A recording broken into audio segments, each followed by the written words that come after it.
ಮಂಗಳೂರಿನ ಅತ್ತಾವರ ಕೆಎಂಸಿ ಆಸ್ಪತ್ರೆಯು ನಿರಂತರವಾಗಿ ರೋಗಿಗಳ ಸೇವೆಯಲ್ಲಿ ತೊಡಗಿಸಿಕೊಂಡಿದೆ. ಇದೀಗ ವೈದ್ಯಕೀಯ ಲೋಕಕ್ಕೆ ವಿಶಿಷ್ಟವಾದ ಸೌಲಭ್ಯ ದೊರಕಿಸುವ ನಿಟ್ಟಿನಲ್ಲಿ ರೋಬೋಟಿಕ್ ಸರ್ಜರಿ ಯಂತ್ರದ ಉದ್ಘಾಟನಾ ಕಾರ್ಯಕ್ರಮ ನೆರವೇರಿದೆ. ಅತ್ತಾವರದ ಕೆಎಂಸಿ ಆಸ್ಪತ್ರೆಯಲ್ಲೇ ರೋಬೋಟಿಕ್ ಸರ್ಜರಿ ಯಂತ್ರವನ್ನ ಮಂಗಳೂರು ಕೆಎಂಸಿ ಆಸ್ಪತ್ರೆಯ ವೈದ್ಯಕೀಯ ಅಧೀಕ್ಷಕರಾದ ಡಾಕ್ಟರ್ ಆನಂದ್ ವೇಣುಗೋಪಾಲ್ ಅವರು ರಿಬ್ಬನ್ ಕತ್ತರಿಸುವ ಮೂಲಕ ಉದ್ಘಾಟಿಸಿದ್ರು.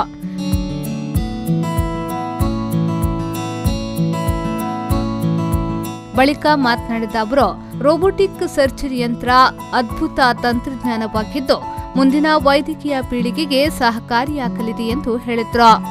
Initially, the charges for consumables are how it is defined by the company. They used to charge around 1 lakh extra for the consumables. But the company has been very supportive and they have reduced the price to around 25 or 30,000. So that is almost reduction of significant amount of money. So I'm sure that in a resource-driven economy like ours, it will help the people to get better surgical outcomes at a reduced cost with the help of the new system.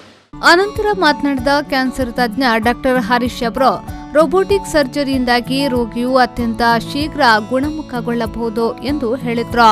The robot system has its own advantage, like it has got a magnified view which is around 10 times the magnification of the whatever you see in your eyes, more than 10 times magnified, and patient will have there is no tremor, like when human beings are operating there will be tremor, but in terms of robotic surgery there is no tremor, which is itself is a safety thing.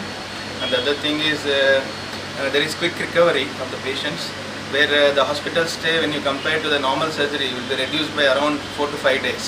So the ICU stay is reduced and patient will go home early. So there are advantages. ಇದೇ ವೇಳೆ professor ಮತ್ತು ಸಾಮಾನ್ಯ ಶಸ್ತ್ರಚಿಕಿತ್ಸಕ ಘಟಕದ ಮುಖ್ಯಸ್ಥರಾದ ಶಿವಾನಂದ್ ಪ್ರಭು ಅವರು ಮಾತನಾಡಿ, robotic surgery ಇದು ಕ್ಲಿಷ್ಟಕರವಾದ ಕೆಲವೊಂದು ಸರ್ಜರಿಯನ್ನ ಸುಲಭ ರೀತಿಯಲ್ಲಿ ಮಾಡಬಹುದಾಗಿದೆ. ಇದರಿಂದ ಯಾವುದೇ ರೀತಿಯಾದಂತಹ ತೊಂದರೆಗಳು ಇರುವುದಿಲ್ಲ ಎಂದರು.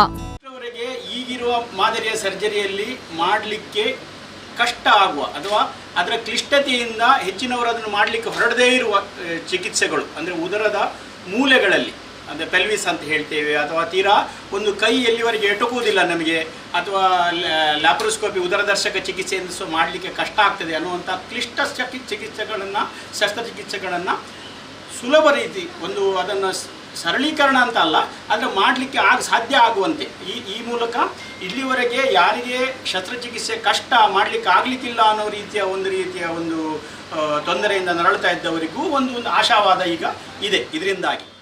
ಕಾರ್ಯಕ್ರಮದಲ್ಲಿ ಪ್ರಸೂತಿ ಮತ್ತು ಸ್ತ್ರೀರೋಗ ಶಾಸ್ತ್ರದ ಪ್ರಾಧ್ಯಾಪಕರು ಮತ್ತು ಘಟಕದ ಮುಖ್ಯಸ್ಥರಾದ ಡಾಕ್ಟರ್ ಪ್ರಹ್ಲಾದ್ ಕುಷ್ಟಗಿ, ಸಾಮಾನ್ಯ ಶಸ್ತ್ರಚಿಕಿತ್ಸಕರಾದ doctor Manohar Pai, doctor Poornachandra Tejaswi, doctor Rahul Bhat ಮತ್ತು ಅತ್ತಾವರ ಕೆಎಂಸಿ ಆಸ್ಪತ್ರೆಯ ಮ್ಯಾನೇಜ್ಮೆಂಟ್ ತಂಡದವರು ಉಪಸ್ಥಿತರಿದ್ದರು.